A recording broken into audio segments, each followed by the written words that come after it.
Anong iniisip ng person mo sa'yo? Yung person mo ay nalilito, naguguluhan, gusto niya ng pagbabago sa connection ninyo. Kaya lang, hindi niya alam kung saan siya magsisimula. Namimiss ng tao na ito yung presensya mo. Kasi kita niya na lumalago ikaw at malaki na ang pinagbago mo. Gusto niya mag-connect ulit kayo at magsimula. Kaya lang hindi niya alam kung paano siya makakalapit sa'yo. Kasi nagkaroon na ng lamat sa inyong dalawa.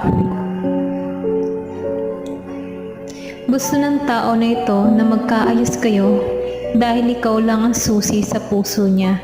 Iba ka sa